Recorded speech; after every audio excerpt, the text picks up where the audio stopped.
Bonjour à tous, ravi de vous retrouver dans cette nouvelle vidéo dans laquelle je vous présente, corrige et explique les 200 questions du permis poids lourd. Les questions sont classées en 20 fiches de 10 questions.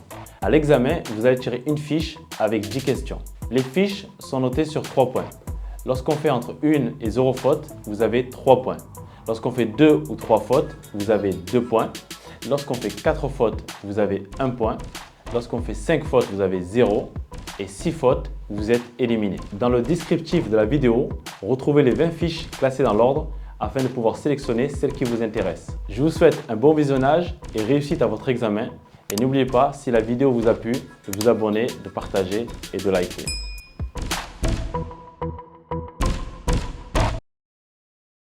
Fiche numéro 1. Question numéro 1. Une plaque orange sans aucune inscription placée à l'arrière d'un camion signifie qu'il s'agit d'un transport de matière dangereuse circulant à vide. Vrai ou faux? La réponse est faux, car les camions munis d'une plaque réfléchissante orange, sans aucune inscription particulière, sont des véhicules qui transportent plusieurs matières dangereuses. Ça ne veut pas dire qu'ils circulent à vide. Question numéro 2. Cette limitation de vitesse peut-elle concerner les véhicules autres que les trains routiers, trains doubles et véhicules articulés? La réponse est oui, car ce panneau concerne tout véhicule tractant une remorque dont le PTAC dépasse 250 kg, donc même les voitures. Question numéro 3. Si dans la même journée, vous conduisez un véhicule avec un chronotachygraphe à disque, après avoir conduit un véhicule avec un chronotachygraphe numérique, devez-vous utiliser un disque vierge? La réponse c'est oui, car dès qu'on débute une journée avec un disque, on doit utiliser un disque vierge. Question numéro 4. Le châssis d'un véhicule lourd est principalement constitué de longerons et de... La réponse est de traverses. Question numéro 5. Quel est le document lié à l'entreprise qui doit se trouver dans un camion de plus de 6 tonnes de PMA et de plus de 3 tonnes 5 de charges utiles qui effectue un transport de marchandises pour compte d'autrui? La réponse, c'est la copie conforme de la licence communautaire. Bien préciser la copie conforme, car l'original reste dans l'entreprise. Question numéro 6. Quelle est la charge utile d'un véhicule dont le PTAC est de 19 tonnes et le poids à vide de 7 tonnes? La réponse, c'est 12 tonnes, car on fait le PTAC moins le poids vide, c'est-à-dire 19 tonnes moins 7 tonnes, ça nous fait 12 tonnes. Question numéro 7. Votre véhicule isolé a un PTAC de 16 tonnes. Sur une route prioritaire à double sens, quelle est la vitesse maximale autorisée? La réponse est 80 km/h, car le 90, c'est uniquement sur autoroute. Question numéro 8. Un conducteur effectuant un transport de matières dangereuses dans un véhicule fourgon doit-il obligatoirement avoir suivi une formation particulière? La réponse, c'est oui, car tout conducteur qui transporte des matières dangereuses, peu importe le type de véhicule, il doit avoir subi une formation de matières dangereuses en question. Question numéro 9. Vous avez interrompu votre conduite pendant 1 heure et 15 minutes. Ce temps peut-il être pris en compte pour le calcul du temps de repos journalier? La réponse, c'est non, car le temps minimum qui peut être pris en compte pour le temps du repos journalier est de 3 heures consécutives. Dans un camion neuf, le conducteur doit-il obligatoirement attacher sa ceinture de sécurité? La réponse, c'est oui. Fiche numéro 2. Première question. Quand je circule en Espagne, quel numéro de téléphone est-il conseillé d'utiliser pour appeler les secours à partir d'un portable? La réponse, c'est le 112. Question numéro 2. Débrancher ou modifier les réglages du limiteur de vitesse peut entraîner une suspension du permis de conduire, même s'il n'y a pas eu d'excès de vitesse constaté. Vrai ou faux? La réponse, c'est vrai, car il est strictement interdit de toucher au limiteur de vitesse. Question numéro 3. Après 3 heures de conduite continue, s'arrêter 10 minutes sur un parking est-il considéré comme une pause? La réponse, c'est non, car le temps minimum qui est pris en compte comme une pause est de 15 minutes. Question numéro 4. Ce signal concerne-t-il uniquement les véhicules affectés au transport de marchandises excédant 3 tonnes 5 de PTAC? La réponse, c'est non, car ce panneau veut dire interdiction de tourner à gauche pour tous les véhicules affectés au transport de marchandises, peu importe le tonnage. Question numéro 5. La licence de transport intérieur permet d'effectuer des transports de tout tonnage à condition de rester en France. Vrai ou faux? La réponse est faux, car la licence de transport intérieur permet d'effectuer des transports dont le tonnage n'excède pas 3,5 tonnes et à condition de rester en France. Question numéro 6. Vous chargez du sable dans un véhicule isolé. Quelle est la charge maximale autorisée sur l'essieu le plus chargé du groupe essieu moteur? La réponse, c'est 11,5 tonnes. Quand on parle d'essieu moteur, sur le plus chargé, c'est 11,5 tonnes. Si c'était un essieu isolé, on dirait 13 tonnes. Question numéro 7. Vous conduisez un camion neuf de 19 tonnes de PTAC. À quelle vitesse êtes-vous limité en agglomération sur une portion de route relevée à 70 km/h? La réponse, c'est 50 km/h, car tous les camions ne peuvent pas excéder 50 km/h en agglomération. Question numéro 8. Certains éléments de la chaîne cinématique nécessitent d'être vidangés ou, la réponse, c'est graissés. Question numéro 9. Vous attendez votre tour pour décharger sans connaître le temps d'attente. Sur quel symbole devez-vous positionner le sélecteur d'activité du chronotachygraphe? La réponse, c'est marteau ou autre tâche, car toute activité autre que la conduite ou le repos est indiquée par le symbole marteau. Question numéro 10. Une pierre coincée entre les roues jumelées peut entraîner l'éclatement d'un pneumatique. Vrai ou faux? La réponse, c'est vrai, car tout corps étranger coincé entre les deux roues jumelées peut entraîner l'éclatement d'un pneumatique. Fiche numéro 3. Question numéro 1. Citez un type d'extincteur couramment utilisé pour éteindre une voiture en flammes. Les 3 réponses possibles sont l'extincteur à poudre, à mousse ou à CO2. Question numéro 2. En France, à partir de quelle quantité d'alcool pur par litre de sang un conducteur de camion encourt-il une sanction? La réponse, c'est 0,50 g par litre de sang. Question numéro 3. La descente dangereuse annoncée possède-t-elle un dénivelé de 100 mètres pour chaque kilomètre parcouru? La réponse, c'est oui, car 10% veut dire 10 mètres tous les 100 mètres, donc ça équivaut à 100 mètres tous les 1000 mètres. Question numéro 4. Vous avez perdu votre carte conducteur. Pouvez-vous conduire en utilisant la carte entreprise que possède votre employeur? La réponse, c'est non. On ne peut rouler uniquement avec sa carte personnelle, c'est comme un permis. Et d'ailleurs, la carte de l'entreprise ne sert pas à rouler, c'est pour les données du camion. Question numéro 5. Effectuer un transport sous le régime tir permet de simplifier les modalités douanières. Vrai ou faux? La réponse, c'est vrai, car le système consiste à faire passer votre véhicule à la douane du pays de départ, suite à quoi vos portes seront scellées après vérification de la marchandise, afin d'éviter d'être stoppé à chaque frontière. Question numéro 6. Vous conduisez un camion comportant une caisse bâchée. Quelle peut être sa largeur maximale?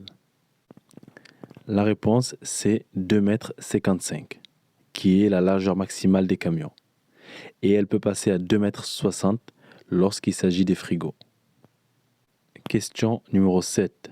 Vous conduisez un camion neuf de 26 tonnes de PTAC. À quelle vitesse êtes-vous limité sur autoroute? La réponse, c'est 90 km/h. Question numéro 8. Qu'aspire le moteur diesel lors du premier temps appelé admission? La réponse, il aspire de l'air. Question numéro 9. En règle générale, quelle est la durée minimale normale non réduite de repos hebdomadaire pour un conducteur de camion? La réponse, c'est 45 heures. Question numéro 10. Question numéro 10. Vous chargez du gravier, vous voulez connaître la charge maximale autorisée par essieu, vous pouvez la trouver sur la plaque du constructeur. Vrai ou faux? La réponse, c'est vrai. Fiche numéro 4. Première question. Le modèle allemand, italien ou espagnol d'un constat européen d'accident comporte-t-il les mêmes rubriques que le modèle français? La réponse, c'est oui. Le constat à l'amiable est le même dans toute l'Union européenne. Il n'y a que les langues qui changent. Question numéro 2. Je possède les catégories B, C et CE. Conduire ma voiture personnelle après avoir pris de la drogue peut entraîner la perte de la catégorie B de mon permis de conduire uniquement. Vrai ou faux? La réponse, c'est faux, car peu importe le nombre de catégories que vous possédez, vous n'avez que 12 points. Et si vous perdez vos points, vous perdez toutes les catégories. Question numéro 3. Au bout de combien de jours, au maximum, l'entreprise doit-elle télécharger les données de votre carte conducteur? La réponse est 28 jours. Question numéro 4. Le temps de conduite pour venir à l'entreprise le matin avec votre voiture personnelle est-il ajouté au temps de conduite de votre véhicule poids lourd? La réponse, c'est non. Uniquement les temps de conduite avec un poids lourd sont ajoutés. Question numéro 5. Comment appelle-t-on les transports exécutés à titre non onéreux servant à transporter les marchandises de sa propre entreprise? Il y a 2 réponses possibles. On peut soit dire compte propre ou privé. Question numéro 6. Quelle est la longueur maximale d'un camion isolé à 2 essieux? La longueur maximale d'un véhicule isolé est de 12 mètres, peu importe le nombre d'essieux. Question numéro 7. Vous conduisez un camion neuf de 19 tonnes de PTAC. À quelle vitesse êtes-vous limité sur une route non prioritaire? La réponse, c'est 80 km/h. Question numéro 8. Ce signal concerne-t-il les véhicules affectés au transport de produits dangereux ou au transport de produits explosifs? La réponse est transport de produits explosifs. On le reconnaît grâce au dessin de l'explosion. Les matières dangereuses, c'est un carré orange. Question numéro 9. Le turbocompresseur a pour fonction de diminuer l'air admis dans les cylindres. La réponse est non. Au contraire, il augmente l'air à l'admission. Question numéro 10. Après une utilisation intense, quel type de ralentisseur peut provoquer un incendie dès l'arrêt? La réponse est électrique, car sa température peut monter jusqu'à 500 degrés. Fiche numéro 5. Première question. Le signal de détresse peut-il remplacer le triangle de présignalisation pour un véhicule d'un PTAC de plus de 3,5 tonnes? La réponse, c'est non. Il se complète mais ne se remplace pas. Question numéro 2. Le non-respect des limitations de tonnage pour le passage sur les ponts peut-il entraîner une suspension du permis de conduire? La réponse est oui. Il peut entraîner la suspension du permis de conduire, mais pas de retrait de points. Question numéro 3. En double équipage, le temps passé sur la couchette d'un véhicule en circulation est-il considéré comme un repos journalier? La réponse, c'est non, car il est strictement interdit d'aller en couchette lorsque le véhicule est en circulation. Question numéro 4. Cette signalisation de présignalisation peut annoncer une barrière de dégel. Vrai ou faux? La réponse, c'est vrai, car une barrière de dégel est une interdiction. Donc ce panneau permet de dévier une interdiction. 5. Suite au contrôle technique périodique, quelle lettre figure sur le certificat d'immatriculation lorsque le véhicule est accepté? Lorsque le véhicule est accepté, c'est la lettre A. S'il est refusé, c'est la lettre R. Et s'il est en sursis, c'est-à-dire la contre-visite, c'est la lettre S. Question numéro 6. En règle générale, quel est le PTAC maximal d'un véhicule isolé comportant 2 essieux? Pour 2 essieux, c'est 19 tonnes. Pour 3 essieux, c'est 26 tonnes. Pour 4 essieux ou plus, c'est 32 tonnes. Question numéro 7. Vous conduisez un camion de plus de 7,5 tonnes de PTAC. Quand finit l'interdiction de circuler en fin de semaine? La réponse est dimanche à 22h, car elle aura commencé samedi à 22h. Question numéro 8. Le circuit d'alimentation d'un moteur diesel se compose entre autres d'éléments de 2 pompes. L'une est dite pompe d'injection haute pression, l'autre est dite pompe. La réponse, c'est pompe d'alimentation. Question numéro 9. Votre véhicule est équipé d'un chronotachygraphe numérique. Vous avez perdu votre carte conducteur. Combien de jours au maximum pouvez-vous conduire sans carte? La réponse, c'est 15 jours. On peut rouler sans carte pendant 15 jours. Question numéro 10. Dans un camion neuf, le passager doit-il obligatoirement attacher sa ceinture de sécurité? La réponse, c'est oui. Fiche numéro 6. Première question. Dans une longue descente, en cas de rupture de frein, si j'utilise une voie de détresse, le véhicule que je conduis sera-t-il gravement endommagé? La réponse, c'est non. Il sera un peu abîmé, c'est normal, mais pas fortement endommagé. Question numéro 2. Quel symbole devez-vous afficher sur l'écran du chronotachygraphe numérique lorsque vous nettoyez votre camion? La réponse, c'est marteau. Question numéro 3. La réglementation sociale européenne s'applique-t-elle à un conducteur non salarié propriétaire de son véhicule? La réponse, c'est oui. Elle s'applique à tous les conducteurs de véhicules de plus de 3,5 tonnes, salariés ou non, propriétaires ou non de leur véhicule. Question numéro 4. Ce signal concerne-t-il uniquement les véhicules isolés? La réponse, c'est non. Ce signal concerne tous les véhicules et ensemble de véhicules dont la longueur, chargement compris, excède 10 mètres. Question numéro 5. Pour un camion carrossé dans un atelier agréé, quel est le délai maximal pour le présenter à la première visite technique? La réponse, c'est 1 an. Tout camion, qu'il soit neuf ou occasion, le contrôle technique, c'est 1 fois par an. Question numéro 6. Dans la définition du poids à vide, les différents réservoirs sont-ils remplis? La réponse, c'est oui. Question numéro 7. Hors agglomération, sur une route à double sens, vous suivez un camion à 70 km/h. Quel intervalle de sécurité minimum devez-vous respecter?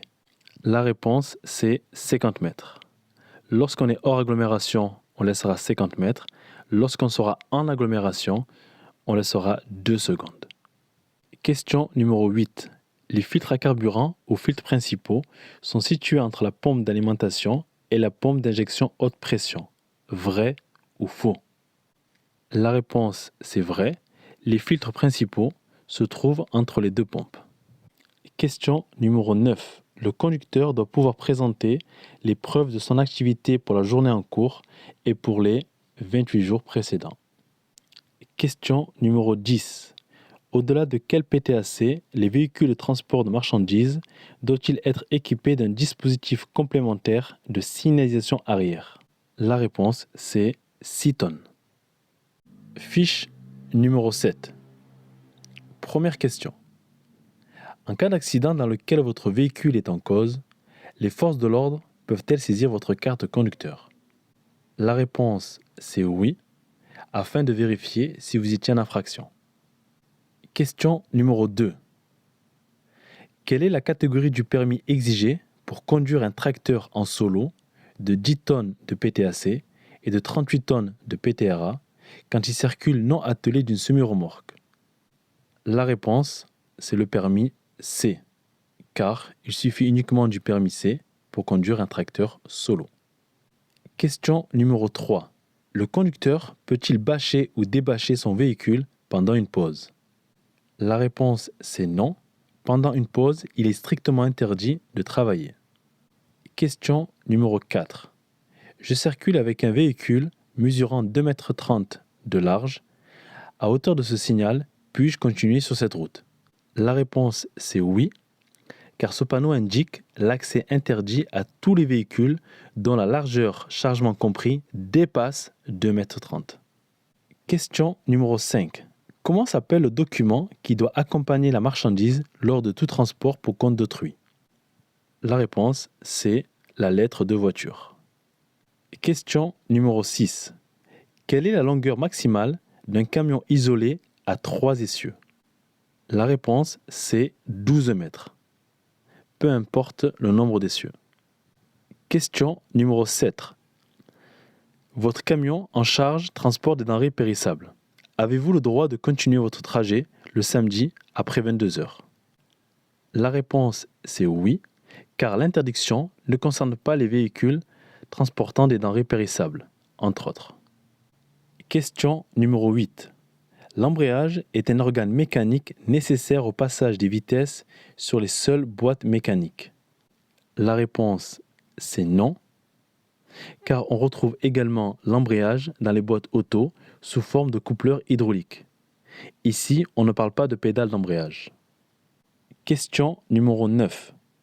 Quand le repos journalier est fractionné, quelle doit être la durée minimale totale de ce repos? La réponse, c'est 12 heures. Car un repos fractionné est composé de deux repos. Un de 3 heures et un de 9 heures au minimum. 3 plus 9, ça nous fait 12 heures. Question numéro 10. Vous suivez un véhicule dont les dispositifs réfléchissants sont triangulaires. Ce véhicule est probablement un véhicule isolé. Vrai ou faux? La réponse, c'est faux, car un dispositif triangulaire indique un véhicule articulé, une remorque. Fiche numéro 8. Première question. Avec votre véhicule, vous avez détérioré des panneaux de signalisation. Devez-vous obligatoirement le signaler à votre compagnie d'assurance? La réponse, c'est oui. Il faut le signaler et faire un constat à l'amiable. Question numéro 2. Ce signal m'annonce-t-il une voie de détresse qui sera située sur ma gauche? La réponse, c'est non. Il signale une voie de détresse qui sera située à ma droite. Question numéro 3. Quelle est la durée maximale autorisée de conduite continue pour un conducteur de camion? La réponse, c'est 4h30. Question numéro 4. Quel symbole devez-vous afficher sur l'écran du chronotachygraphe numérique lorsque vous partez déjeuner? La réponse, c'est repos. Question numéro 5. Faut-il un seul certificat d'immatriculation pour un ensemble de véhicules constitué d'un camion de 19 tonnes de PTAC auquel on a attelé une bétonnière sur roue de 400 kg? La réponse, c'est oui, car les remorques sont immatriculées à partir de 500 kg. Et ici, la bétonnière ne fait que 400 kg. Question numéro 6. En règle générale, le chargement peut-il dépasser l'aplomb avant du véhicule? La réponse, c'est non. Il ne peut pas dépasser l'aplomb avant du véhicule. En revanche, à l'arrière, il peut dépasser jusqu'à 3 mètres. Question numéro 7. Au-dessus de quelle hauteur libre d'un pont celle-ci sera-t-elle signalée? La réponse est 4 mètres 30. Question numéro 8. Circuler avec un seul pneu lisse ou détérioré peut entraîner l'immobilisation du véhicule jusqu'à son remplacement. Vrai ou faux? La réponse, c'est vrai. Question numéro 9. La marche arrière sert à inverser le sens de rotation de l'arbre de transmission. La réponse, c'est oui. Question numéro 10. Le circuit électrique alimentant le chronotachygraphe est-il indépendant du circuit alimentant le coup-batterie? La réponse, c'est oui, afin que le chronotachygraphe continue à enregistrer les données, malgré que le coup-batterie soit mis en place. Fiche numéro 9. Première question. Les accidents corporels entre un poids lourd et une voiture sont majoritairement des accidents avec des véhicules circulant dans le même sens. Vrai ou faux? La réponse, c'est vrai. Quand les véhicules circulent dans le même sens, il y a beaucoup plus d'accidents corporels. En revanche, il y a beaucoup plus d'accidents mortels lorsque les véhicules circulent dans le sens opposé. Question numéro 2. Je circule à vide avec un véhicule de 5 tonnes de poids à vide et de 15 tonnes de PTAC. À hauteur de ce signal, puis-je passer? La réponse est non, car ce panneau indique un accès interdit à tous les véhicules ayant un PTAC supérieur à 5 tonnes 5. Peu importe le poids de notre véhicule au moment du passage. Et comme je fais 15 tonnes de PTAC, je ne peux pas passer. Question numéro 3. Un premier arrêt de 15 minutes sur un parking peut-il être considéré comme une pause? La réponse est oui, car 15 minutes, c'est le temps minimum pour que ça soit considéré comme une pause. Question numéro 4. Quel symbole devez-vous afficher sur l'écran du chronotachygraphe lors des vérifications du véhicule avant le départ? La réponse, c'est marteau. Que signifie la mention tir placée sur une plaque à l'arrière du véhicule? Question 5. La réponse, c'est transit international routier. Question numéro 6. Le poids réel d'un véhicule peut-il être égal à son PTAC? La réponse, c'est oui, car c'est la limite. Le poids réel, c'est ce qu'affiche une balance et ne doit jamais dépasser le PTAC. Mais en revanche, il peut être égal au PTAC. Question numéro 7. En agglomération, vous suivez un camion. Quel intervalle de sécurité minimum devez-vous respecter? La réponse, c'est 2 secondes. En agglomération, on parlera en secondes. En revanche, hors agglomération, on parlera en mètres. Et à ce moment-là, on laissera l'équivalent de 50 mètres. Question numéro 8. Dans une entreprise, le chargement est effectué par un manutentionnaire. Une fois terminé, vous appartient-il d'effectuer le contrôle de l'arrimage avant de démarrer? La réponse, c'est oui, car le chauffeur est responsable de son chargement. Question numéro 9. Un pont court permet d'obtenir un couple plus important et une vitesse du véhicule plus faible. Vrai ou faux? La réponse, c'est vrai. Question numéro 10. Quelle est la périodicité des vérifications techniques obligatoires pour les chronotachygraphes? La réponse, c'est 2 ans. Fiche numéro 10. Question numéro 1. Si une partie de votre chargement est tombée sur la chaussée, par quel dispositif obligatoire devez-vous prévenir les autres usagers? La réponse, c'est le triangle de présignalisation. Question numéro 2. Après l'obtention de votre premier permis de conduire du groupe lourd, quelle formation devez-vous effectuer avant de pouvoir conduire un véhicule dans le cadre d'un transport public de marchandises? La réponse, c'est la FIMO. Question numéro 3. Si vous avez à imprimer un ticket à partir d'un chronotachygraphe numérique, devez-vous inscrire votre nom sur le ticket si votre carte conducteur est insérée dans l'appareil au moment de l'impression? La réponse est non, car l'activité est enregistrée au nom du propriétaire de la carte qui a été insérée dans l'appareil. Question numéro 4. Quelle est la durée de la validité de votre carte conducteur? La réponse, c'est 5 ans. Question numéro 5. La dernière visite technique de votre camion date de 8 mois. Êtes-vous en infraction en le conduisant? La réponse, c'est non, car les visites techniques, c'est 1 fois par an. Question numéro 6.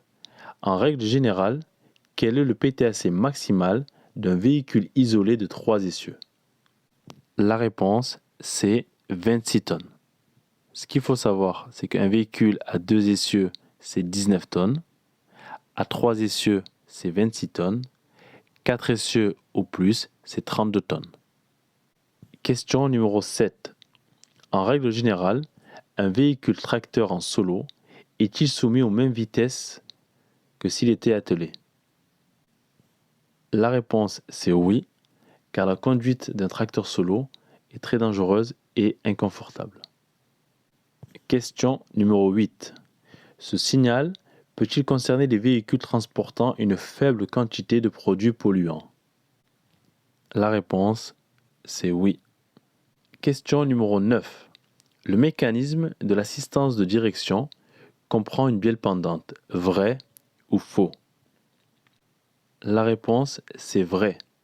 Dans le mécanisme, il existe bien une pièce qu'on appelle la bielle pendante qui va agir sous la roue gauche, qui, elle, reliée par une barre de connexion, va agir sur la roue droite. Question numéro 10. En cas d'obligation, une paire de chaînes à neige doit être montée sur les roues motrices ou sur les roues directrices. La réponse, sur les roues motrices. Fiche numéro 11. Première question. Un chiffre doublé, exemple 33, dans le rectangle du haut de la plaque orange placée à l'arrière d'un camion signifie produit de nature à polluer les eaux. Vrai ou faux? La réponse, c'est faux, car le chiffre 33 indique produit très inflammable. Question numéro 2. Avec le permis C, quel est le PTAC maximum de la remorque que vous pouvez atteler derrière votre camion? La réponse, c'est 750 kg. Au-delà, il vous faudra le permis CE. Question numéro 3. Le conducteur d'un véhicule de dépannage est-il soumis à la réglementation sociale européenne dans un rayon de 100 km autour de son point d'attache? La réponse, c'est non. Les véhicules de dépannage qui opèrent dans un rayon de 100 km ne sont pas soumis à la RSE. Question numéro 4. Un conducteur peut-il demander une copie papier des données numériques liées à son activité qui sont conservées dans l'entreprise? La réponse, c'est oui. Question numéro 5. La lettre de voiture doit détailler la nature des marchandises transportées. Vrai ou faux? La réponse, c'est vrai. Question numéro 6. Quelle est la charge utile d'un véhicule dont le PTAC est de 32 tonnes et le poids vide 9 tonnes? La réponse, c'est 23 tonnes. Car on fait le PTAC, 32 tonnes, moins le poids vide 9 tonnes, ça nous donne 23 tonnes. Question numéro 7. Sur le périphérique parisien, les camions peuvent circuler à 80 km à l'heure. Vrai ou faux? La réponse, c'est faux. Ils peuvent circuler jusqu'à 70 km à l'heure. Question numéro 8. Ce signal m'indique un arrêt d'autobus. Vrai ou faux? La réponse, c'est faux. Ce signal m'indique une voie de bus. En revanche, un arrêt de bus est indiqué par un carré bleu. Question numéro 9. Quel type de suspension équipe généralement les véhicules lourds permettant de régler la hauteur du véhicule? La réponse, c'est la suspension pneumatique. Question numéro 10. Le principal avantage du système de freinage anti-bloquant est-il de réduire les distances de freinage? La réponse, c'est non. Ce qu'il faut savoir, c'est qu'il n'y a aucun système qui ne réduit les distances de freinage. En revanche, le rôle de l'ABS, c'est d'éviter le blocage des roues et rester maître du véhicule. Fiche numéro 12. Première question. Le constat amiable d'accident peut-il constituer une preuve de responsabilité? La réponse, c'est oui, car c'est grâce à ce document que les assurances déterminent les responsabilités. Question numéro 2. Un conducteur ramenant à vide un camion-citerne de carburant non dégazé doit-il obligatoirement avoir suivi une formation particulière? La réponse, c'est oui, car le véhicule n'est pas dégazé, donc il contient une substance dangereuse.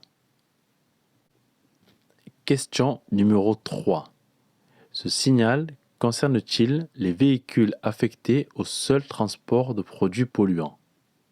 La réponse, c'est non. Il est affecté au transport de matières dangereuses. Question numéro 4. Sur un ticket imprimé à partir du chronotachygraphe numérique, peut-on trouver les temps de conduite et les temps passés aux autres tâches? La réponse, c'est oui. On retrouve toutes les activités du véhicule. Question numéro 5. La licence communautaire permet-elle d'effectuer des transports dans toute l'Union européenne? La réponse, c'est oui. Question numéro 6. Quelle charge maximale autorisée peut supporter un essieu isolé? La réponse, c'est 13 tonnes. Question numéro 7. Vous conduisez un camion neuf de 19 tonnes de PTAC. À quelle vitesse êtes-vous limité sur une route prioritaire? La réponse, c'est 80 km à l'heure. Le 90 km à l'heure, c'est uniquement sur autoroute. Question numéro 8. Le recreusage des pneumatiques est-il une opération qui peut s'effectuer uniquement par un spécialiste? La réponse, c'est oui. Question numéro 9. Vous avez fait une coupure de 4 heures. Quelle sera au minimum la durée de la période de repos suivante pour être en règle vis-à-vis du repos journalier? La réponse, c'est 9 heures. Car ici, on est face à un repos journalier qui est fractionné. C'est-à-dire que si dans la journée, on a fait 3 heures de repos consécutifs, à la fin de la journée, on pourra prendre au minimum 9 heures. Et là, c'est bien le cas. On a pris plus de 3 heures de repos consécutifs, donc 4 heures. Donc à la fin de la journée, on prendra 9 heures. Et question numéro 10. Vous chargez du sable.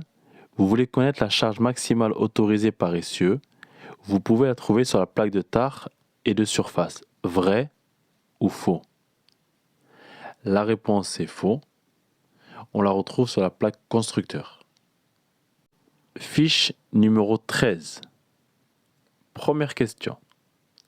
Dans le transport routier, c'est pendant le travail hors conduite que l'on dénombre le plus fort taux d'accidents chez les conducteurs. La réponse, c'est oui. C'est du fait que les gestes et postures ne sont pas respectés. Question numéro 2. En cas d'excès de vitesse de 42 km à l'heure, je pourrais repartir si je reconnais l'infraction? La réponse est non, car tout excès de vitesse supérieur à 40 km à l'heure entraîne un retrait du permis sur le champ. Question numéro 3. Pendant une pause, êtes-vous autorisé à décharger le véhicule? La réponse est non. Il est strictement interdit de décharger pendant une pause. Question numéro 4. Vous avez fait une coupure de 2 heures. Quelle sera au minimum la durée de la période de repos que vous devrez prendre à la fin de votre journée de travail pour être en règle vis-à-vis du repos journalier? La réponse, c'est 11 heures. Le repos journalier, à la fin de la journée, il est de 11 heures. Il peut passer à 9 heures si, dans la journée, j'ai observé un repos de 3 heures consécutifs. Et là, comme je me suis arrêté uniquement 2 heures, donc mon repos, il sera au minimum de 11 heures. Question numéro 5. Lors d'un contrôle sur route, dois-je présenter un justificatif de l'employeur pour le ou les jours non travaillés? La réponse, c'est oui. Question numéro 6. Vous conduisez un camion comportant une caisse réfrigérée. Quelle peut être sa largeur maximale? La réponse, c'est 2,60 m. Lorsque ce n'est pas un frigo, c'est 2,55 m. Question numéro 7. Je conduis un camion de 26 tonnes de PTAC et de 10 tonnes de poids à vide. Pour emprunter une route où une barrière de dégel à 12 tonnes avec mention demi-charge autorisée est en place, quel doit être le poids maximal de mon chargement?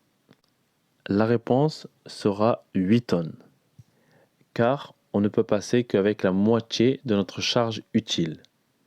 On fera le PTAC moins le poids à vide, c'est-à-dire 26 moins 10, ça fait 16. 16 que je divise par 2, ça fait 8. Donc la réponse, c'est bien 8 tonnes.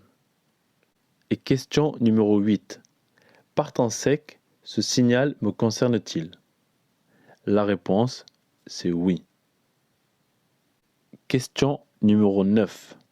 Lorsque le conducteur serre le frein de parc, le cylindre de frein à ressort se remplit d'air, vrai ou faux?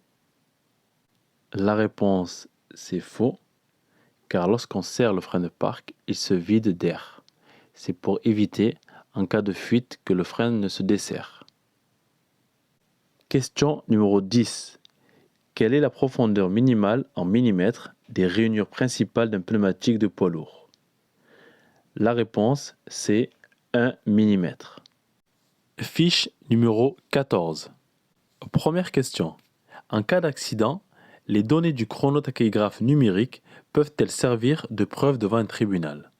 La réponse, c'est oui. Les données peuvent être utilisées pour ou contre vous devant un tribunal si nécessaire. Question numéro 2. Si je perds tous les points de mon permis de conduire à la suite d'infractions commises au volant de ma voiture personnelle, pourrais-je continuer à conduire mon camion?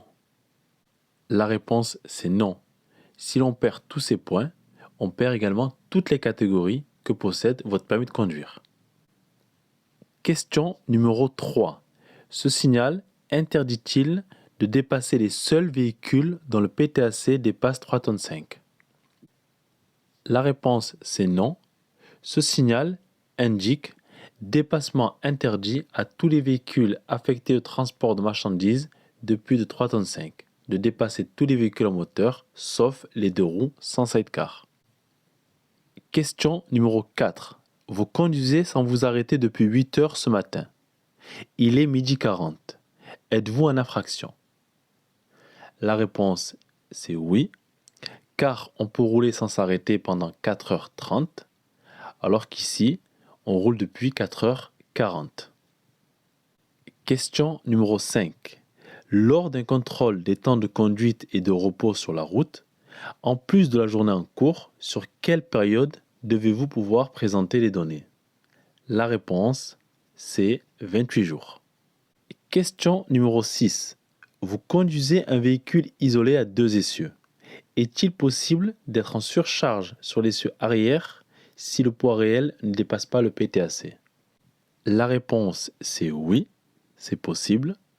Pas dans le sens c'est autorisé, mais il est possible de se retrouver en surcharge sur l'essieu sans l'être sur le PTAC si on répartit mal la marchandise.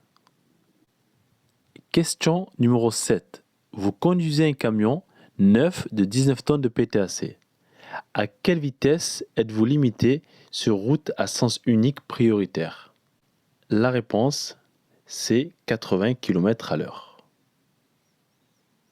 Question numéro 8. Le circuit de freinage européen rend le freinage de l'essieu avant indépendant du freinage de l'essieu arrière. Vrai ou faux? La réponse, c'est vrai.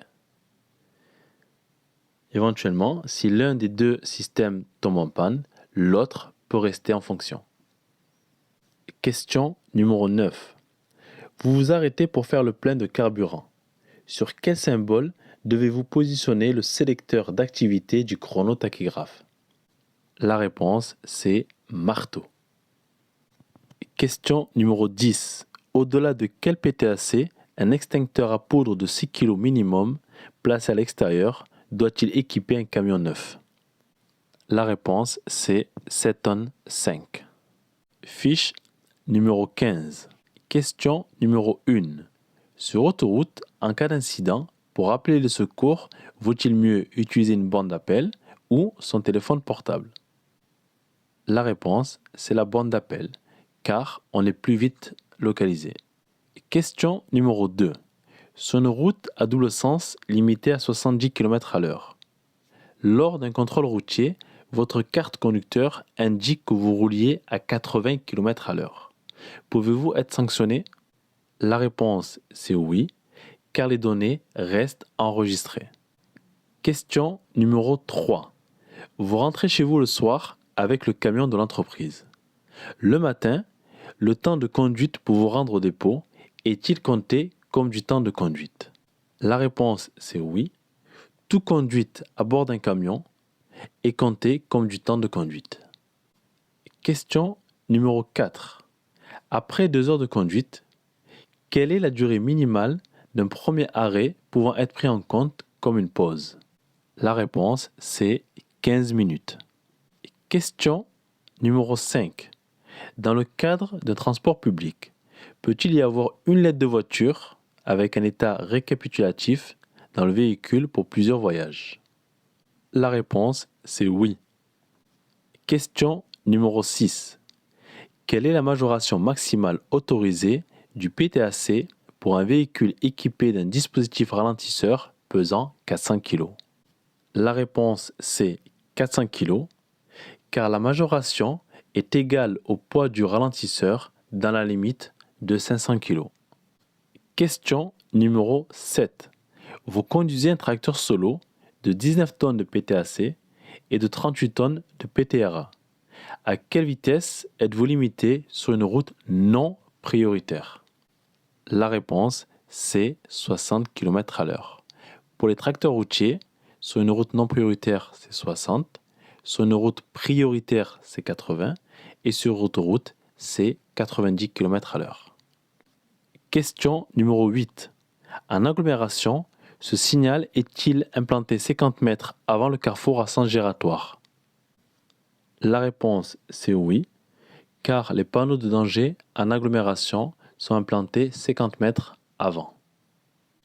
Question numéro 9. Le dispositif anti-blocage de roue, ABS, peut-il fonctionner en même temps que le ou les dispositifs ralentisseurs? La réponse, c'est oui. L'ABS n'empêche pas le fonctionnement du ralentisseur, et vice-versa.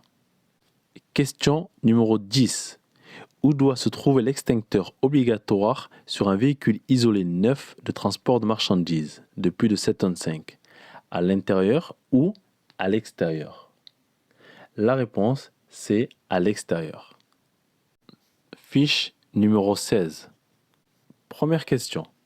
Que signifie une plaque de couleur orange comportant 2 rectangles sans inscription placés à l'arrière d'un camion? La réponse, c'est transport de matières dangereuses. Question numéro 2. Lors d'un contrôle sur la route, est-il obligatoire de pouvoir présenter votre carte de qualification conducteur CQC? La réponse, c'est oui. Question numéro 3. Hors agglomération, ce signal est-il implanté 100 mètres avant le carrefour à sens giratoire? La réponse, c'est non. Hors agglomération, les panneaux de danger sont implantés 150 mètres avant le danger. Question numéro 4. Vous avez interrompu votre conduite pendant 45 minutes. Ce temps peut-il être pris en compte pour le calcul du temps du repos journalier? La réponse, c'est non. Le temps minimum qui peut être pris en compte pour le temps du repos journalier est 3 heures consécutives. Question numéro 5. Dans le cadre du transport public, peut-il y avoir une seule lettre de voiture dans le véhicule pour un transport comportant plusieurs destinataires dans la même journée? La réponse, c'est oui. Question numéro 6. Vous transportez du béton liquide. Votre camion isolé comporte 4 essieux.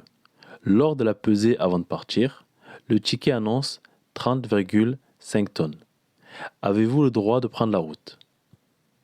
La réponse, c'est oui, car avec un véhicule à 4 essieux, on a droit jusqu'à 32 tonnes. Question numéro 7. Vous conduisez un tracteur solo de 19 tonnes de PTAC et de 38 tonnes de PTRA. À quelle vitesse êtes-vous limité sur une route prioritaire? La réponse, c'est 80 km/h. Question numéro 8. En principe, le ralentisseur hydraulique est situé sur l'arbre de transmission. Question numéro 9. En règle générale, quelle est la durée minimale normale, non réduite, obligatoire de repos journalier lorsque celui-ci n'est pas fractionné? La réponse, c'est 11 heures. Question numéro 10. Quel type d'extincteur faut-il éviter d'utiliser pour éteindre les flammes d'un feu hydrocarbure?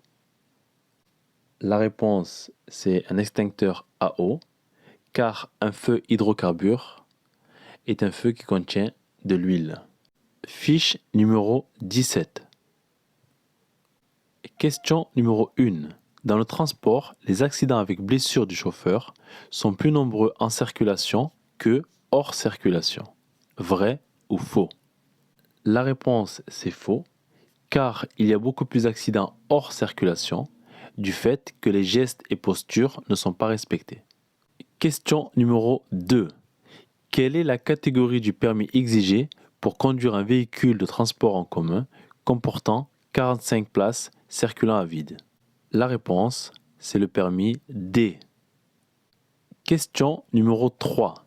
Pendant une pause, êtes-vous autorisé à ranger le chargement du véhicule? La réponse, c'est non, car il est strictement interdit de travailler pendant la pause. Question numéro 4. Ce signal interdit-il l'accès aux véhicules mesurant plus de 3,50 m de haut, chargement compris? La réponse, c'est oui. Question numéro 5. Si le véhicule que je conduis est soumis à la taxe à l'essieu, lors d'un contrôle routier, faut-il présenter l'original ou la photocopie de l'attestation de paiement? La réponse, c'est l'original. Question numéro 6. En règle générale, de quelle longueur maximale un chargement muni d'une signalisation réglementaire peut-il dépasser l'arrière du véhicule?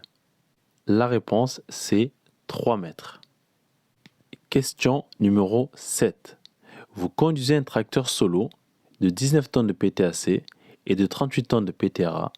À quelle vitesse êtes-vous limité sur une route à sens unique prioritaire? La réponse, c'est 80 km/h. Le 90, c'est uniquement sur autoroute. Question numéro 8. Parmi les types de graissage moteur, il existe le graissage par barbotage. Vrai ou faux? La réponse, c'est vrai. Pour exemple, nous avons la boîte à vitesse. Question numéro 9. La rémunération mensuelle d'un conducteur salarié peut être calculée en fonction de la charge transportée pendant le mois. Vrai ou faux? La réponse, c'est faux, car ça inciterait les chauffeurs à prendre des risques. Question numéro 10. En cas de panne du chronotachygraphe, le délai maximal de la remise en état à compter de la panne est fixé à 1 semaine. Pour diminuer les risques d'accident, lors de la montée ou de la descente d'un camion, de combien de points d'appui le conducteur doit-il se servir? La réponse, c'est 3 points d'appui. Question numéro 2. Le poids indiqué dans ce signal concerne-t-il le poids maximal autorisé que peut supporter l'essieu? La réponse, c'est non. Il indique le poids réel sur l'essieu au moment du passage. Question numéro 3. Si dans la même journée, vous conduisez un véhicule avec un chronotachygraphe numérique après avoir conduit un véhicule avec un chronotachygraphe à disque, devez-vous conserver le disque avec vous? La réponse, c'est oui. Non seulement ce disque vous appartient, et vous devez être en mesure de pouvoir le présenter en cas de contrôle sur la route. Question numéro 4. Une huile multigrade classée SAE 20W40 peut être utilisée uniquement en hiver? La réponse, c'est non. Quand on dit huile multigrade, c'est une huile pour toute saison. En revanche, si c'était uniquement pour l'hiver ou uniquement pour l'été, ça serait une huile monograde. Question numéro 5. Suite au contrôle technique périodique, lorsque le véhicule est refusé sans interdiction de circuler, dans quel délai maximum la contre-visite doit-elle être effectuée pour éviter une visite technique complète? La réponse, c'est 1 mois. Question numéro 6.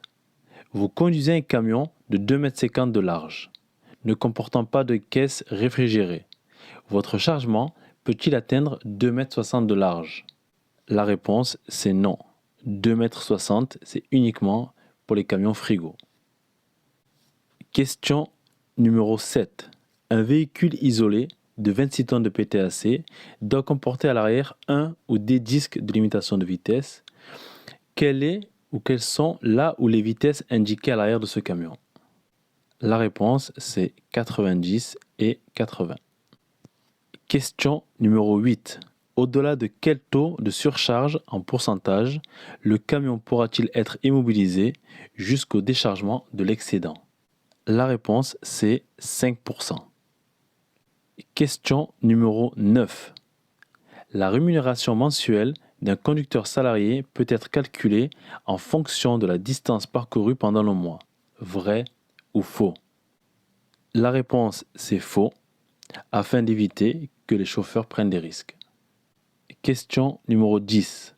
En règle générale, existe-t-il une commande indépendante de freins de secours à l'intérieur des véhicules lourds neufs? La réponse, c'est non. Il n'existe pas de frein de secours. Fiche numéro 19. Question numéro 1. Le nombre 33 dans le rectangle du haut de la plaque orange placé à l'arrière d'un camion signifie produit très inflammable, vrai ou faux? La réponse, c'est vrai. Question numéro 2. En cas de récidive de grand excès de vitesse, une suspension du permis de conduire peut être assortie d'un permis limité à la conduite professionnelle, permis blanc, si l'infraction a été commise avec la voiture personnelle du chauffeur. Vrai ou faux? La réponse, c'est faux. Le permis blanc n'existe plus. Question numéro 3. Si vous avez à imprimer un ticket à partir d'un chronotachygraphe numérique, devez-vous inscrire votre nom sur le ticket si votre carte conducteur est retirée de l'appareil au moment de l'impression? La réponse, c'est non, car le chrono avait déjà enregistré les données lorsque la carte se trouvait à l'intérieur. Question numéro 4. Vous conduisez sans vous arrêter depuis ce matin, 8h40. Il est 12h40. Êtes-vous en infraction?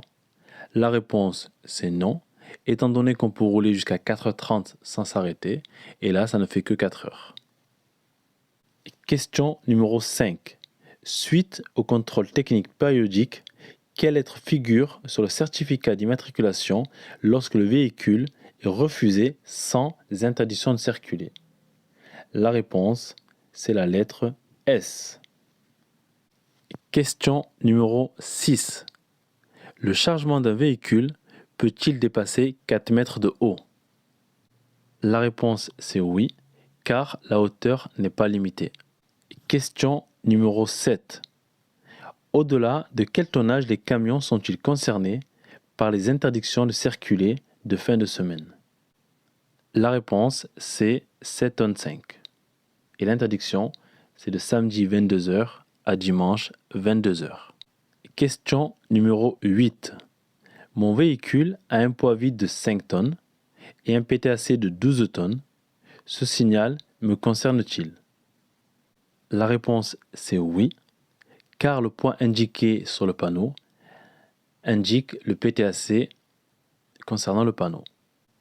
Question numéro 9. Le contrôle et le remplissage du circuit de refroidissement s'effectuent plutôt moteur froid ou moteur chaud? La réponse, moteur froid. Question numéro 10. En règle générale, à quelle vitesse doit être réglé le limiteur de vitesse d'un camion neuf? La réponse, c'est 90 km/h. Fiche numéro 20. Question numéro 1. En moyenne, il y a plus d'accidents graves impliquant un poids lourd les samedis et veilles de jours fériés que les jours de la semaine. Vrai ou faux? La réponse, c'est faux, car il y a plus de circulation la semaine que les autres jours. Question numéro 2. Après l'obtention, hors diplôme professionnel, de votre premier permis de conduire du groupe lourd, devez-vous obligatoirement suivre une formation initiale minimum obligatoire, FIMO, pour le transport de biens dans des buts privés? La réponse, c'est non. La FIMO, c'est uniquement dans les transports publics. Question numéro 3. Après 4h30 de conduite continue, quelle est la durée minimale de la pause que vous devez respecter? La réponse, c'est 45 minutes minimum. Question numéro 4. Vous venez d'obtenir votre permis C. Pouvez-vous conduire un véhicule équipé d'un chronotachygraphe numérique avant d'avoir reçu votre carte conducteur? La réponse, c'est non. On ne peut pas rouler avec un camion à carte tant qu'on n'a pas reçu sa carte. Question numéro 5. Vous effectuez un transport sous convention tir. Les portes du véhicule doivent-elles être scellées? La réponse, c'est oui. Question numéro 6.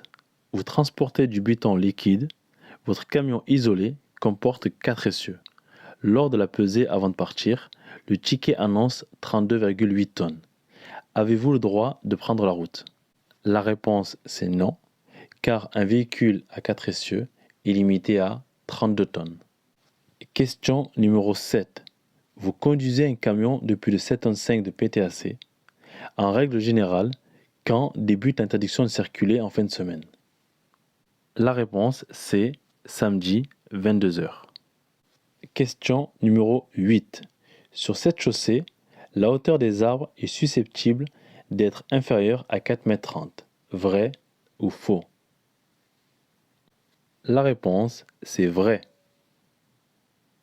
Question numéro 9. En règle générale, les véhicules lourds utilisent 2 batteries de 12 volts montées en série. Question numéro 10. Est-il autorisé de monter des pneus de type différent sur un même essieu, roue jumelée ou non, en dehors de la route de secours sur un véhicule récent? La réponse, c'est non.